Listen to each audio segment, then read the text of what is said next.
Hello students. तो आज हम लोग डिस्कस करेंगे Mendel's laws of inheritance.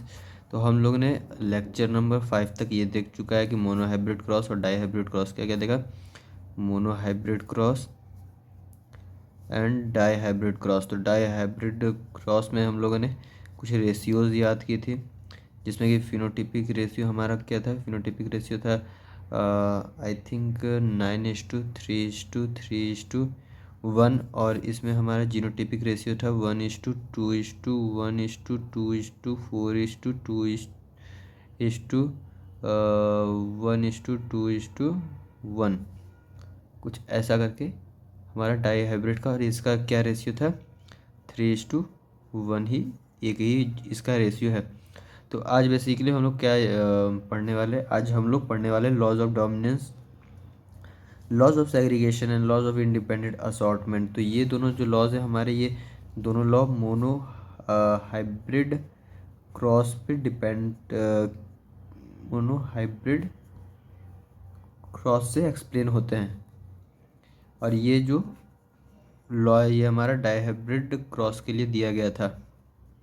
Mendel साहब ने हमारे पास 3 लॉज दिए थे, जिसमें से कि पहला है, फर्स्ट है लॉज ऑफ डोमिनेंस, सेकंड है लॉ ऑफ सेग्रीगेशन, थर्ड है लॉ ऑफ इंडिपेंडेंट असॉर्टमेंट। और जो इसमें दो शुरुआती के दो फर्स्ट लॉ थे, लॉ ऑफ डोमिनेंस और लॉ ऑफ सेग्रीगेशन, ये हमारे लिए मोनोहाइब्रिड क्रॉस एक्सपेरिमेंट के ऊपर दिया गया था। कौन दिया, ये किसके लॉज हैं, ये मेंडल साहब के लॉज हैं हमारे। तो ये फर्स्ट लॉ हमारा क्या कहता है, जो कि लॉ ऑफ डोमिनेंस। तो लॉ ऑफ डोमिनेंस नाम से ही पता चल रहा है कि इसमें कुछ हम लोग, ये लॉ डोमिनेंस के ऊपर बात करता है। तो मैंने जैसे बताया था कि एक कैरेक्टर की 2 ट्रेट होते हैं, dominant trait and recessive trait. तो जैसे कि ये लॉ एक्सप्लेन करता है, it explains expression of only one parental character in F1 and expression of both in F2 generation. तो ये क्या बेसिकली ये लॉ बोलता है, ये लॉ बेसिकली ये बोलता है कि अगर हम F1 जनरेशन में देखें तो F1 में सिर्फ हमारा एक ही पेरेंटल कैरेक्टर हमें दिखाई देता है, लेकिन अगर हम लोग F2 जनरेशन देखें तो हमें वहाँ पे दोनों दोनों पेरेंटल कैरेक्टर्स हम लोग को दिखाई देते हैं। जैसे कि अगर मोनोहाइब्रिड क्रॉस की बात किया जाए तो उसमें F1 में ऑल टॉल प्लांट हमें दिखते हैं। तो इसीलिए यहाँ पे किसका, ओनली वन पेरेंटल कैरेक्टर का हमारे पास एक्सप्रेस होता है, ओनली एक पेरेंटल कैरेक्टर एक्सप्रेस होता है कब, F1 जनरेशन में। और F2 जनरेशन में हमारे पास दोनों कैरेक्टर आ जाते हैं इन द रेशियो 3:1। 3 हमारे टॉल होंगे, 1 हमारे ड्वार्फ होंगे। तो यही कह रहा है कि F2 में हमें बोथ पेरेंटल कैरेक्टर देखने को मिलते हैं, लेकिन F1 जनरेशन में ओनली वन पेरेंटल कैरेक्टर हमें देखने को मिलते हैं। तो ये लॉ कौन सा है, ये लॉ है लॉ ऑफ डोमिनेंस, जो कि expression of only one parental character, जो कि अब जो डोमिनेंट होगा वो अपने आप को एक्सप्रेस करेगा किसमें, F1 जनरेशन में। लेकिन वैसे अगर हम लोग F2 जनरेशन की बात करेंगे तो उसमें हमको दोनों ही टाइप के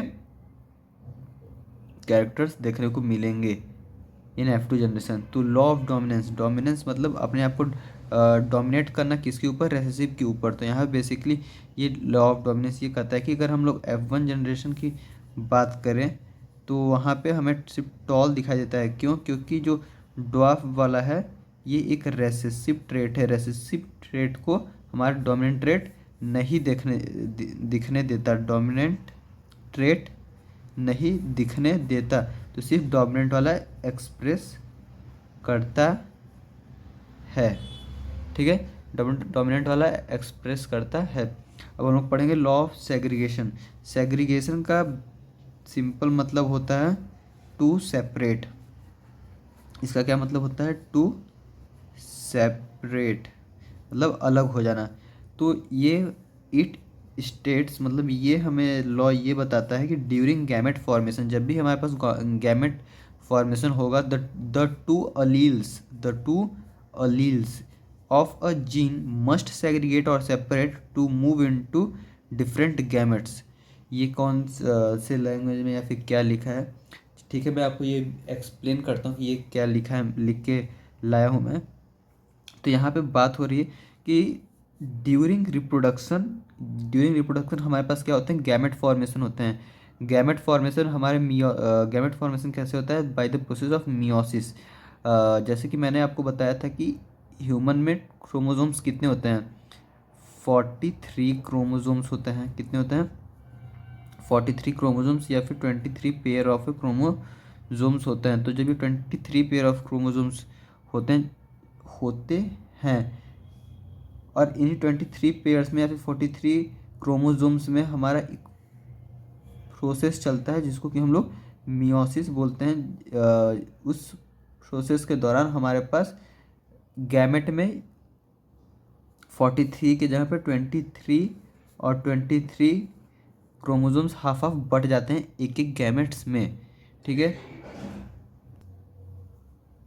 मतलब सर आपका कहने का क्या मतलब है, मेरा कहने का ये मतलब है कि अगर बॉडी में 2n फॉर्म में नॉर्मल सेल है, लेकिन वही अगर एक सेल अगर गैमेट फॉर्म करेगा तो by the process of meiosis gamete formation में हमारे पास n और n प्लॉइडी वाले सेल्स होते हैं। जो भी गैमेटिक सेल होते हैं, गैमेट फॉर्मेशन के दौरान जो भी सेल होते हैं वो हमारे पास total number of chromosomes carry नहीं करते। जो गैमेट होते हैं वो हमारे half number of chromosome carry करते हैं, half number of chromosome carry करते हैं। ठीक है, तो उस हाफ नंबर में during gamete formation the two alleles of a gene must segregate. मतलब कि यहाँ पे अभी हमारे पास क्या है, n+n। ठीक है, ये क्रोमोसोम्स n+n है और ये मियोसिस से क्या हो जाता है, ये हमारा मियोसिस से n हो जाता है। ये यहाँ पे n+n है, लेकिन यहाँ पे n ये मतलब कि n और n दो भाग में बट गया, यहाँ पे n मिला के 2n है। लेकिन होता क्या है कि आपको, जैसे आप लोगों ने सुना होगा कि जीन के ऊपर ही हमारे कैरेक्टर्स होते हैं। जैसे कि मैंने बताया था कि न्यूक्लियस के अंदर डीएनए होता है, वो डीएनए हाईली कॉम्पैक्टली पैक्ड हो जाता है, मतलब कॉम्पैक्टली पैक्ड होकर कंडेंस्ड होकर क्रोमोसोम्स में बन जाता है। जैसे कि डीएनए हमारा क्रोमोसोम्स में पैक हो जाता है, क्रोमोसोम्स में पैक हो जाता है। तो ये डीएनए का जो पार्ट हमारा फंक्शन होता है उसको हम लोग जीन कहते हैं।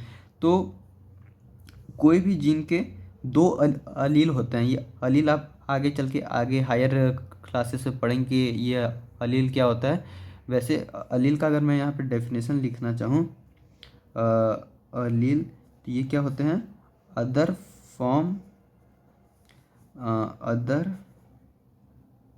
Forms of a gene. एक ही जीन के जो दो फॉर्म होते हैं, जैसे कि हाइट का जीन है तो मान लीजिए हाइट का जीन में हमारे पास दो वैरायटी होते हैं, एक टॉलनेस का, एक ड्वार्फनेस का। तो हमारे पास एक ही हाइट के जीन के दो फॉर्म आ गए, जो एक फॉर्म क्या है टॉल, एक फॉर्म क्या है ड्वार्फ। तो ये हमारे क्या हो गए, हाइट के अलील्स हो गए। ठीक है, ये बेसिक मैंने बताया अलील्स में। जब आप हायर क्लासेस में जाएंगे तो ये अलील नामक टॉपिक को और जीन को और भी अच्छे से गहराई से पढ़ेंगे। तो ये हमारा सेग्रीगेशन वाला पार्ट ये कह रहा है कि जब भी गैमेट फॉर्मेशन होता है तो जो हमारे पास जीन्स के अलील्स होते हैं, जो, क्योंकि मैंने क्या बताया था, टी और टी फॉर्म में होता है अगर पेरेंट्स की बात किया जाए। जब ये क्या होता है कि फर्स्ट जनरेशन जब बनाते हैं तो पहले ये गैमेट फॉर्म करते हैं। तो एक गैमेट में एक टॉलनेस का टी जाएगा, एक गैमेट में, ये हमारे पास दो गैमेट आते हैं, तो एक गैमेट में एक कैपिटल टी गया, एक गैमेट एक कैपिटल टी गया। तो ये बोल रहे हैं दो एलील्स जो हैं, एक दो of a gene must segregate यानी सेपरेट होते हैं, ये एक दूसरे में एक बट गए, must segregate to move into different gamete. तो ये दोनों एक दूसरे में बट के अलग अलग गैमेट में आ गए। तो यही हमारा लॉ ऑफ सेग्रीगेशन कहता है। तो लॉ ऑफ सेग्रीगेशन क्या कहता है, गैमेट फॉर्मेशन के दौरान जो हमारे पास दो अलील होते हैं एक जीन के वो दोनों सेपरेट होके अलग अलग गैमेट्स में चले जाते हैं।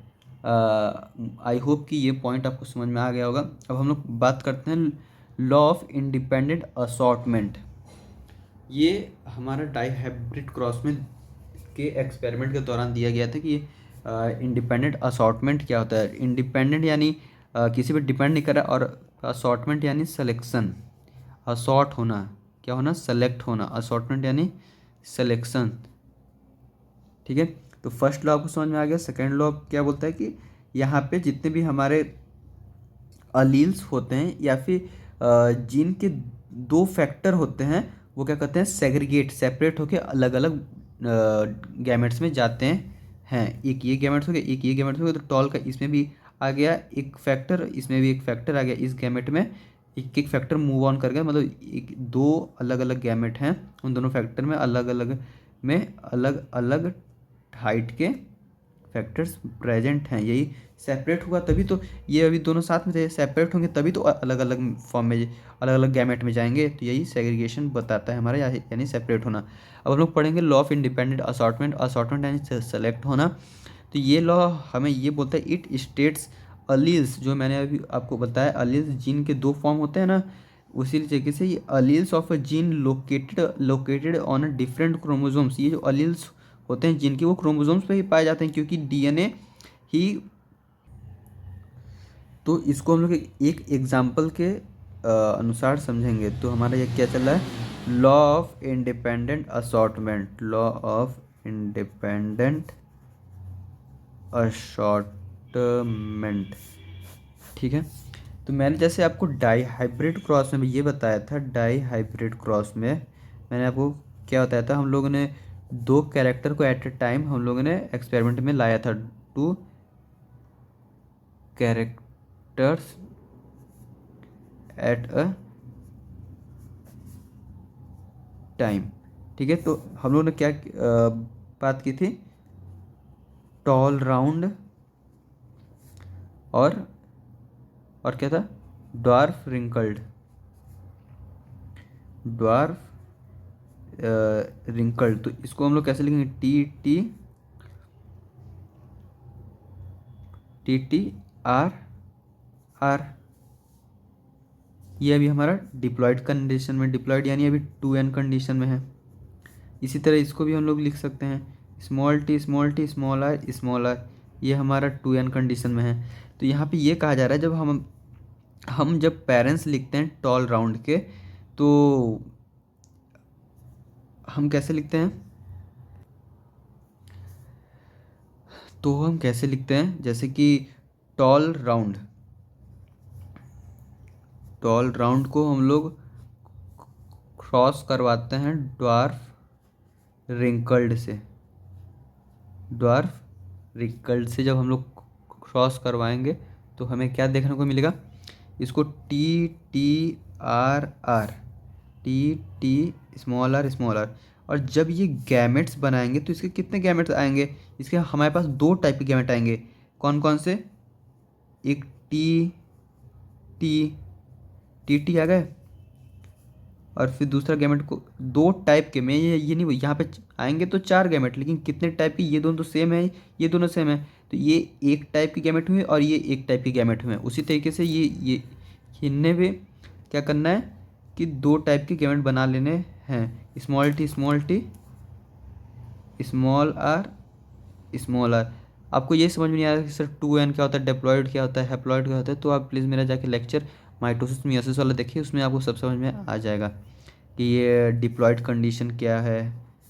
ठीक है, क्योंकि जब कोई भी बॉडी नॉर्मल कंडीशन में रहती है तो डिप्लॉयड, कोई भी प्लांट जब नॉर्मल कंडीशन में रहता है डिप्लॉयड, जब गैमेट बनाते हैं तो हैप्लॉयड कंडीशन में आ जाते हैं। ये गैमेट्स क्या होते हैं, हैप्लॉयड कंडीशन में आ जाते हैं। तो मैं ये यहाँ पे एसॉर्ट होने का क्या मतलब है कि इंडिपेंडेंट एसॉर्ट हो जाना, मतलब कि अपने आप सेलेक्ट हो जाना। कोई यहाँ पे ये नहीं बोलता है कि ये चीज़ इसी के साथ सेलेक्ट होगी या फिर ये चीज़ इसी के साथ सेलेक्ट होगी। कहने का कि यह मतलब है मेरा कि ये गैमेट है, वो इसके साथ, ये गैमेट जो है वो इसके साथ भी फ्यूज हो सकता है, इसके साथ भी, इसके साथ भी, इसके साथ भी, किसी के साथ फ्यूज नहीं, फ्यूज हो सकता है। मैं ये नहीं कह सकता कि इसका इसी के साथ फ्यूज होना लिखा है, ऐसा नहीं है, किसी के भी साथ जाके फ्यूज होके एक कॉम्बिनेशन बना सकता है। तो अभी एन है, ठीक है, तो यहाँ पे दो टाइप की गैमेट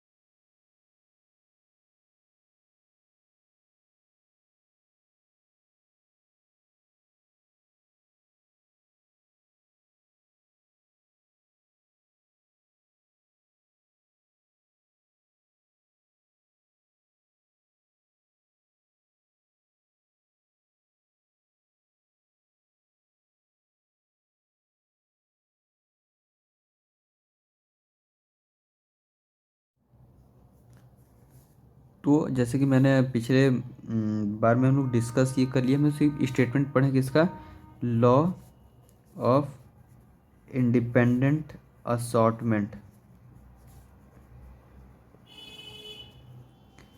जैसे कि मैंने आपको बताया कि ये लॉ हम लोग किसके लिए पढ़ते हैं, ये लॉ हम लोग पढ़ते हैं for the dihybrid cross, dihybrid cross के लिए हम लोग ये लॉ पढ़ते हैं। डाई हाइब्रिड क्रॉस में हम लोग 2 characters at a time experiment में लाते हैं, 2 कैरेक्टर्स, ठीक है। तो मान लीजिए मैंने जिससे पिछले लेक्चर में बताया था कि टॉल राउंड 2 कैरेक्टर हो गए, और ड्वार्फ और क्या, रिंकल्ड, ड्वार्फ रिंकल्ड, ठीक है। तो इसका अगर हम लोग लिखेंगे तो capital T capital T capital R small T small T small R, ठीक है। और जब इसको हम लोग क्रॉस ब्रीड करवाएंगे या फिर जब इसको फर्टिलाइजेशन में क्रॉस पॉलिनेशन करवाएंगे इन 2 पौधों का, तो हमारे पास कुछ कॉम्बिनेशंस आएंगे। उस कॉम्बिनेशन से पहले ये जो है हमारे पास गैमेट्स फॉर्म करेंगे। तो कितने टाइप के गैमेट फॉर्म करेंगे, 2 टाइप की गैमेट फॉर्म करेंगे। जैसे मैंने बताया था ना, एक गैमेट में एक फैक्टर मूव ऑन कर जाएगा, तो एक फैक्टर मान लो एक ये गैमेट रहा और एक गैमेट ये रहा, तो एक गैमेट में एक फैक्टर मूव ऑन कर जाएगा कैपिटल टी, और एक कैरेक्टर के एक एक फैक्टर मूव ऑन कर जाएंगे। जैसे मैंने बताया था ना, लॉ ऑफ सेग्रीगेशन क्या कहता है कि एक गैमेट में कैरेक्टर का एक फैक्टर आ जाएगा, तो टॉलनेस के 2 फैक्टर हैं, एक फैक्टर आ गया, और राउंड के 2 फैक्टर थे, एक फैक्टर आ गया। इसी तरह यहाँ भी, और इसी तरह यहाँ भी हम लोग लिख सकते हैं small T small R, small T small R. तो यहाँ पे इंडिपेंडेंट असॉर्ट होने का मतलब कि यहाँ पे कोई भी गैमेट किसी भी गैमेट से जाके फ्यूज कर सकता है। जैसे कि आप कहोगे सर ये इससे भी कर सकता है क्या, इससे भी कर सकता है क्या, इससे भी कर सकता है क्या, तो मैं कहूँगा हाँ, इंडिपेंडेंट असॉर्टमेंट यही बात करता है कि कोई भी गैमेट किसी भी के साथ जाके मिल सकता है, मतलब सेलेक्ट, ये इसको भी सेलेक्ट कर सकता है, इसको भी सेलेक्ट कर सकता है, इसको भी कर सकता है। तो उससे जो कॉम्बिनेशन हमारे पास आते हैं वो इंडिपेंडेंट असॉर्ट होके ही आते हैं। तो अगर मान लो ये इससे असॉर्ट हुआ, अगर आप बोलोगे सर ये इससे क्या मेरा मन हो रहा है इससे सॉर्ट करवाने का, तो कुल मिला के फिर तो यही आ जाएगा। तो टॉल राउंड आखिर में आता तो है ना ऐसा। तो अगर आप जब डाइहाइब्रिड क्रॉस का फिनोटिपिक रेशियो जब देखेंगे तो हमारे पास क्या आता है, फिनोटिपिक रेशियो आता है 9:3:3:1। मतलब कि 9 क्या आता है हमारे पास, टॉल राउंड ही तो आता है, मतलब ये इसी से ही एसॉर्ट हो जाता है, मतलब मिल जाता है। तो हम हमारे पास क्या क्या कॉम्बिनेशन आ जाते हैं, हमारे पास कॉम्बिनेशन आते हैं कैपिटल टी स्मॉल टी, ठीक है, कैपिटल आर स्मॉल आर। ये तो हमारा F1 जनरेशन में हुआ, और ये हम लोग F2 जनरेशन का फिनोटिपिक रेशियो लिखे हैं, ठीक है। तो ये हमारे पास 4 टाइप के ये बने गैमेट्स बने, और ये गैमेट इसके साथ जब फ्यूज करेगा तो हमारे पास फिर से तो यही आ जाएगा। लेकिन अभी हमारे पास ये एक टाइप का ये गैमेट हो गया और एक टाइप का ये गैमेट हो गया, तो ये दोनों फ्यूज करके हमारे पास यही बनेंगे, और ये इससे फ्यूज करेगा तो यही बनेगा।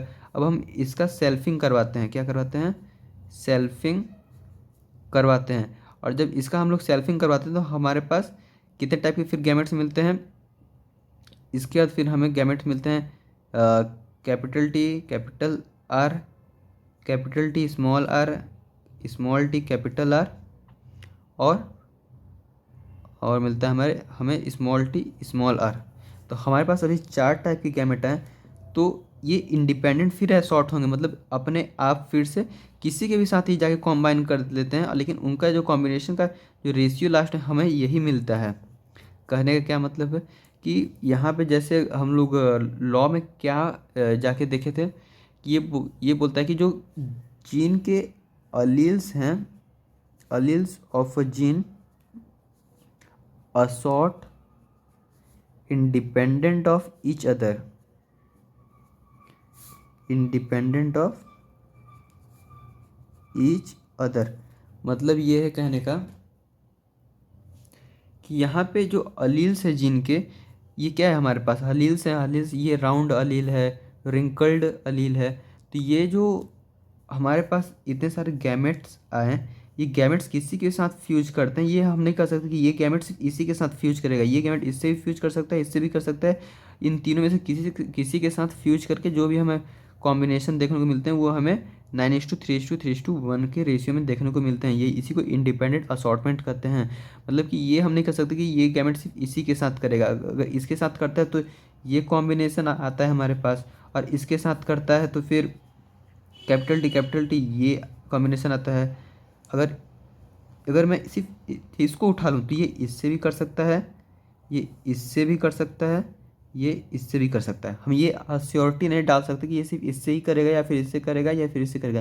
ये किसी के साथ भी कॉम्बिनेशन अपना बना सकता है। इस तो इसको क्या कहते हैं, इंडिपेंडेंट है। ये किसी पे ये डिपेंड नहीं कर रहा कि मैं इसी के साथ मिलूँगा या फिर इसके साथ मिलके गैमेट फ्यूज करके एक बॉडी, प्लांट बॉडी तैयार होगा। ये किसी के भी साथ क्या हो जाता है, सेलेक्ट हो जाता है, किसी के साथ फ्यूज कर लेता है। इसी को इंडिपेंडेंट असॉर्टमेंट बोलते हैं। मतलब ये कोई डिपेंडेंसी नहीं दिखा रहा कि मैं किसी से ही किसी एक को ही चॉइस करके उससे फ्यूज करूँगा, गैमेट से फ्यूज करूँगा। ये किसी से भी जाके फ्यूज कर लेता है।